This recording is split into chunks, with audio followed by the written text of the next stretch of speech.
Je suis préoccupé par trouver un moyen de surmonter cette situation chaotique. J'ai 25 ans, et ma précédente fiancée et moi étions en couple depuis 6 longues années. Je lui ai fait ma demande pendant la pandémie, sans savoir qu'elle était impliquée dans une liaison lorsqu'elle a accepté. C'est incompréhensible pour moi.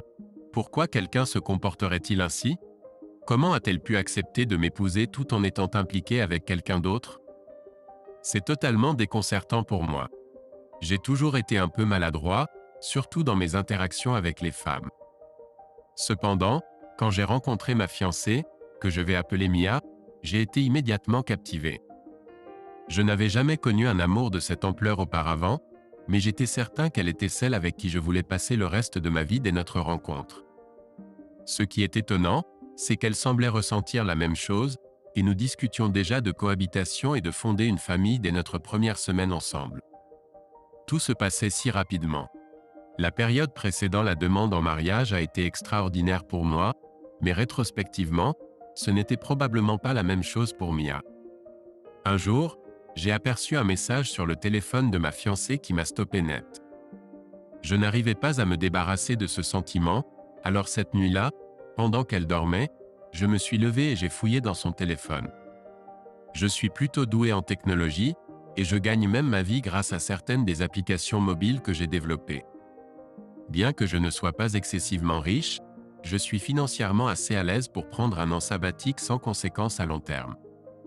Je n'ai rien trouvé de totalement concluant, mais j'ai découvert de nombreux éléments suspects tels que des messages supprimés et un contact Snapchat avec une interaction importante. Il y avait même des images d'un homme que je ne reconnaissais pas, alors j'ai décidé d'installer un logiciel espion sur son téléphone. J'ai effectué une brève recherche sur Google et choisi le service le plus cher disponible, qui me permettait même d'accéder à distance à la caméra et au microphone. Le lendemain, Mia devait partir pour un voyage d'affaires de 5 jours. Comme elle travaillait dans la vente, il n'était pas particulièrement inhabituel qu'elle soit absente pendant de longues périodes. Dès que ma fiancée est partie, les messages entre elle et l'autre homme ont commencé à affluer. J'étais complètement anéanti et j'ai fini par vomir plusieurs fois car je ne pouvais tout simplement pas croire ce que je lisais. Pendant un certain temps, j'ai refusé d'admettre la vérité et je me suis fixé sur la découverte de plus d'informations. J'ai fouillé partout où j'ai pu et découvert que leur liaison avait commencé plus de 2 mois avant que je lui fasse ma demande en mariage. Pour aggraver les choses, son amant était un homme marié de 10 ans, son aîné, et avait 3 enfants. Sa femme était même enceinte de 7 mois à l'époque. La goutte d'eau qui a fait déborder le vase a été lorsque je les ai surpris dans une chambre d'hôtel. Ils se déclaraient leur amour, me dénigraient ainsi que sa femme, et discutaient même de la perspective de fuir et de fonder une nouvelle famille. Cela m'a complètement anéanti. Je ne savais pas quoi faire et je n'avais pas le courage de l'appeler et de la confronter à ce sujet. Finalement, je me suis tourné vers mon meilleur ami d'enfance, que je vais appeler Lucas. Lucas a grandi dans une favela brésilienne et était extrêmement résilient. Lui et sa mère ont emménagé à côté de chez moi quand j'avais 12 ans, et nous sommes restés proches depuis. C'était au Royaume-Uni, d'ailleurs. Le père de Lucas était décédé quelques années plus tôt, et bien qu'il n'en parle jamais, sa mère a mentionné qu'il était mort lors d'un acte de violence aléatoire. Quand j'avais 10 ans, ma mère est partie de nos vies à cause de sa dépendance aux pilules, et mon père n'a jamais contracté un autre mariage. Lors de notre première rencontre, Lucas ne possédait pas la capacité de parler anglais. Néanmoins, cet été-là, nous avons rapidement développé une amitié proche et avons réussi à acquérir la maîtrise de nos langues respectives. Je crois que notre lien s'est forgé à travers les expériences partagées de traumatisme. Depuis lors, Lucas et moi sommes inséparables, ce qui est assez particulier compte tenu de ma nature maladroite et aversive aux conflits, contrairement à la popularité extrême et à l'audace de Lucas. Bien qu'il ne soit pas particulièrement grand ou musclé, Lucas est solide comme un roc et adoré de tous. Sa fête surprise au lycée a attiré 250 participants, tandis que je peux compter mes amis sur les doigts d'une main, la plupart d'entre eux étant de simples connaissances. J'ai tout confié à Lucas sur tout ce qui s'était passé avec ma fiancée, lui montrant les messages et les emails que j'avais découverts. Sa réponse a été un silence prolongé, suivi de l'affirmation qu'il ne pouvait pas donner de conseils précis, car c'était une affaire que je devais affronter à ma manière. Il m'a rappelé un incident passé où une fille l'avait trompé, le poussant à réagir vigoureusement en l'exposant à leur famille et à leurs amis et en coupant tout contact. Suite à la suggestion de Lucas, je suis resté incertain sur ce qu'il fallait faire, mais c'était le seul plan que j'avais. Je lui ai informé que j'avais l'intention de suivre son conseil concernant Mia. Au cours des jours suivants, nous avons emballé tous les effets personnels de Mia, les avons transportés dans une unité de stockage, avons changé les serrures de mon appartement et nous sommes préparés à la récupérer à l'aéroport. Mes mains tremblaient tellement violemment que j'ai dû m'asseoir dessus pour le cacher, et Lucas a pris le volant. Lorsque Mia est montée dans la voiture, elle semblait joyeuse et insouciante mais a rapidement senti que quelque chose n'allait pas avec moi. J'ai simplement déclaré que je ne me sentais pas bien. Lucas, quant à lui, a souri et lui a annoncé la surprise excitante qui l'attendait chez ses parents. Tout au long du trajet, je suis resté silencieux, essayant de dissimuler mes émotions avec un sourire forcé. Le reste de la journée semblait se dérouler au ralenti à partir du moment où Mia est montée dans la voiture. J'avais déjà parlé à ses parents la veille et leur avais annoncé notre visite imminente avec une annonce surprenante. À notre arrivée, il y a eu des étreintes chaleureuses et des sourires, et à ce moment-là, j'ai presque envisagé de reconsidérer ma décision. J'avais une profonde affection pour ses parents, qui m'avaient toujours traité avec gentillesse et m'avaient fait me sentir chez moi. Bientôt, Mia était assise sur le canapé entre ses parents. À un moment donné, quelqu'un a demandé la surprise attendue, et Lucas m'a encouragé à continuer. J'ai commencé par exprimer ma gratitude aux parents de Mia pour leur chaleureuse acceptation et leur hospitalité. Cependant, je me suis vite retrouvé submergé par l'émotion. J'avais préparé un discours bien composé et articulé, mais à ce moment-là, j'ai complètement séché et j'ai balancé la vérité. Sans dire un mot de plus, j'ai laissé tomber la clé de l'unité de stockage par terre et déclaré que c'était notre adieu final. J'ai ensuite quitté la pièce, laissant tout le monde dans un silence stupéfait. En partant, j'ai entendu Lucas informer la famille de Mia que j'avais besoin de temps pour guérir et leur demander de s'abstenir de me contacter sauf en cas de nécessité absolue.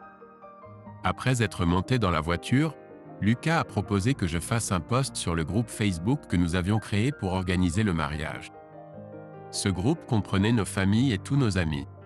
J'ai posté un bref message similaire à ce que j'avais dit aux parents de Mia, puis j'ai quitté le groupe. Lucas n'arrêtait pas de me dire à quel point il était fier de moi et m'a assuré que j'apprécierais de me défendre à l'avenir. Cependant, j'étais simplement abasourdi et rien de tout cela ne me semblait positif ou réel. Notre prochain arrêt prévu était chez la femme de la paix. Quand elle a ouvert la porte, j'ai tout balancé sans même me présenter. À un moment donné, je crois même qu'elle m'a giflé. Je lui ai remis une clé USB avec toutes les preuves, et son mari est apparu de derrière le coin. Sa femme s'est immédiatement mise à lui crier dessus, lui disant de partir et de ne pas s'approcher d'elle. Il a essayé de se justifier, mais dès qu'il a fait un pas en avant, Lucas l'a confronté en disant « Vous avez entendu la dame, dégagez ». Après plus de disputes, il a fini par faire ses bagages et partir. Lucas est resté et a parlé à la femme pendant un moment, mais j'essayais juste de comprendre tout ce qui s'était passé dans ma vie chamboulée. Finalement, la femme nous a invités à l'intérieur, et Lucas a appelé sa mère. Nous avons fini par rester là pour la nuit jusqu'à ce que le père de Mia puisse venir la chercher le lendemain matin. Elle avait trop peur que son mari revienne et ne voulait pas rester seule. Je me sentais complètement invisible à l'intérieur. Personne ne semblait me voir ou même remarquer ma présence. Je suis resté là, pleurant silencieusement. Je savais que Mia était dans une situation bien pire que la mienne, étant mariée et ayant des enfants, mais ça me faisait quand même mal que personne ne prenne la peine de me regarder. Finalement, tout le monde s'est endormi, mais j'étais toujours éveillé et en pleurs. À ce moment-là, j'ai décidé que je ne pouvais plus supporter ça et que j'allais mettre fin à ma vie. J'ai commencé à chercher des pilules, mais je n'en ai pas trouvé, alors j'ai attrapé un long outil et j'ai prévu de le pousser directement dans mon cœur. J'ai tenu l'outil vers ma poitrine avec mes deux mains, et alors que je prenais une grande respiration, l'outil est passé sous ma cage thoracique et a pénétré d'environ 1 centimètre. Je n'ai aucune idée de combien de temps je suis resté là, mais finalement j'ai laissé l'outil sur la table et je suis retourné à ma chaise, où j'ai passé le reste de la nuit à pleurer. Je n'arrivais tout simplement pas à comprendre ce qui m'arrivait. Le père de Mia est arrivé à 5h30 du matin et j'ai ouvert la porte pour le laisser entrer. Malgré mon apparence négligée, il est resté étonnamment calme et m'a demandé comment j'allais. J'ai balbutié quelques mots incohérents et il est entré pour trouver sa fille, pendant que je restais là à tenir la porte. Peu de temps après, Lucas est sorti pour me parler, mais je l'ai juste fixé pendant 1 minute avant de m'évanouir. La prochaine chose dont je me souviens, c'est que je me suis réveillé à l'hôpital. 3 mois se sont écoulés depuis lors, et Lucas est resté avec moi pendant les premières semaines après mon retour à la maison, craignant que je ne tente de me faire du mal à nouveau. Je n'ai pas prononcé un mot à mon ex-fiancée depuis lors. J'ai changé de numéro de téléphone, bloqué son adresse e-mail et coupé tout accès à elle sur les réseaux sociaux. Elle s'est présentée à ma porte une bonne douzaine de fois, parlant à travers la porte pendant des heures, implorant le pardon et me disant à quel point elle est désolée. Elle prétend avoir mis fin à sa relation avec la paix et que sa femme est maintenant en train de divorcer. Elle a mentionné qu'elle a été renvoyée parce que la femme du PDG a signalé leur liaison au service des ressources humaines. Chaque fois que Mia vient à ma porte, je m'assois à l'intérieur et je l'écoute en versant des larmes. J'ai l'impression de me causer de la douleur et je ne lui ai pas encore répondu. Elle a même mentionné qu'elle peut voir la porte bouger quand je m'appuie contre, donc elle sait que je suis là. Malgré l'amour intense que je lui porte toujours, je n'ai fait aucun progrès dans ma guérison. Mon cœur et mon âme sont profondément blessés. Je suis consumé par la colère, la haine et la honte, et je suis conscient que revenir vers elle briserait complètement ce qu'il me reste de confiance en moi et de respect de soi.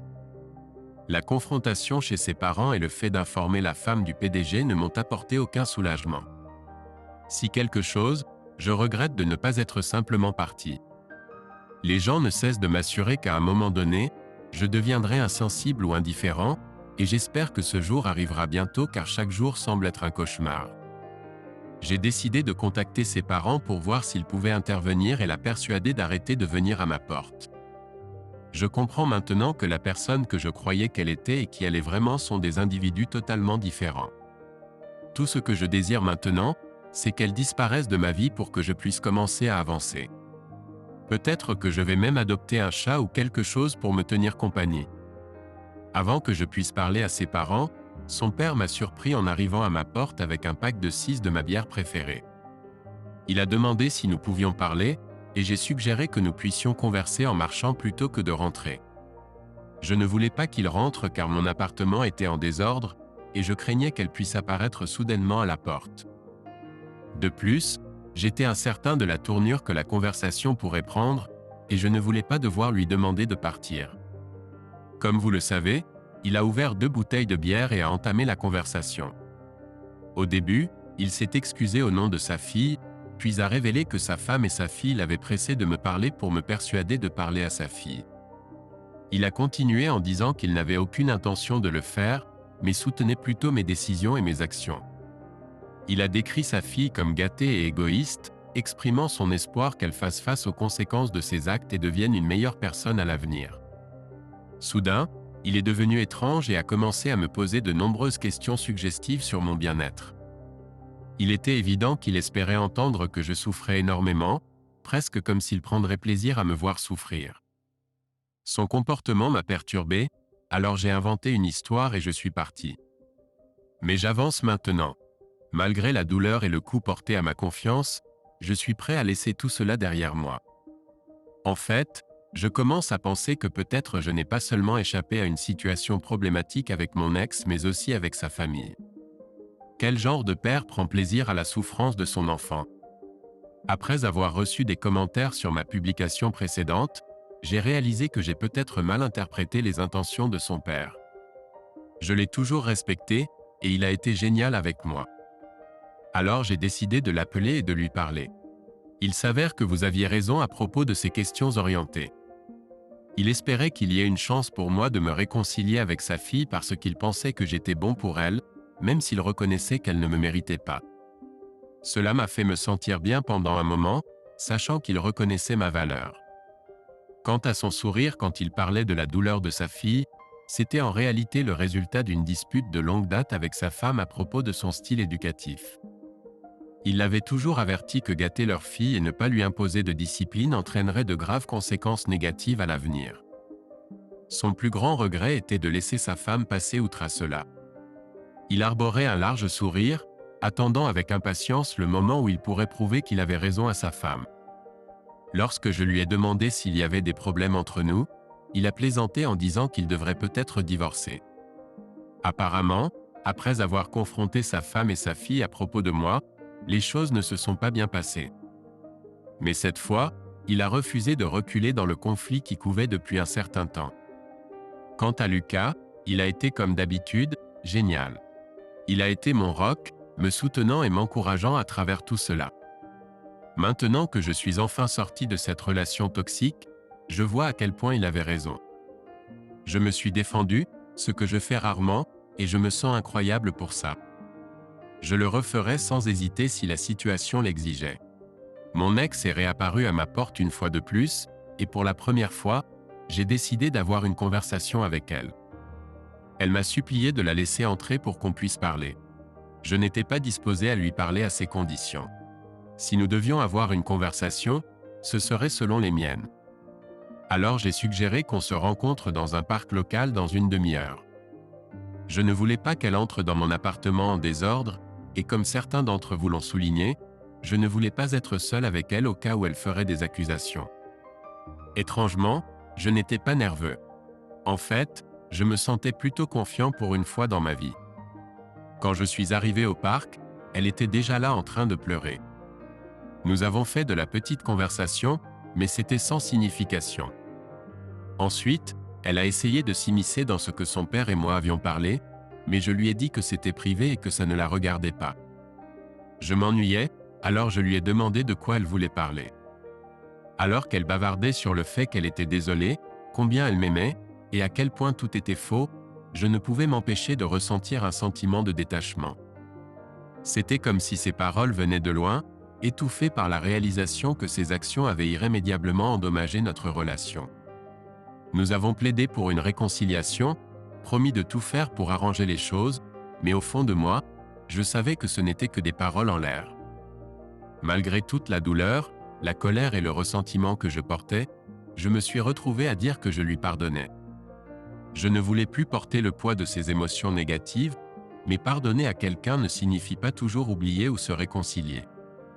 Lorsqu'elle a évoqué la possibilité que nous nous remettions ensemble, je l'ai rejetée sans y réfléchir à deux fois. Il était clair pour moi que quelqu'un qui prétendait m'aimer n'aurait jamais pu me traiter de la manière dont elle l'avait fait. Ces paroles sont tombées dans l'oreille d'un sourd alors que je réitérais que ses actions avaient prouvé sans l'ombre d'un doute qu'elle n'était pas une personne agréable. Les personnes agréables n'infligent pas une telle douleur à ceux qu'elles prétendent aimer.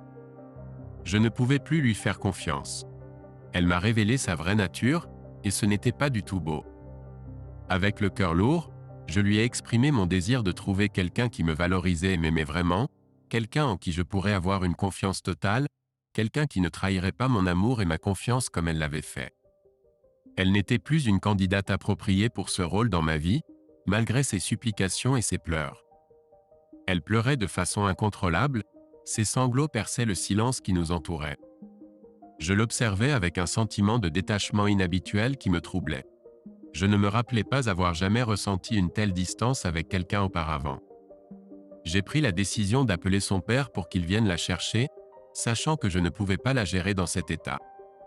J'ai suggéré qu'elle cherche une thérapie et travaille sur elle-même, car il était évident qu'il y avait quelque chose de brisé en elle. Malgré mes tentatives pour lui offrir des mots d'encouragement, elle semblait désintéressée à les entendre. Lorsque son père est arrivé, je lui ai expliqué la situation et lui ai souhaité bonne chance.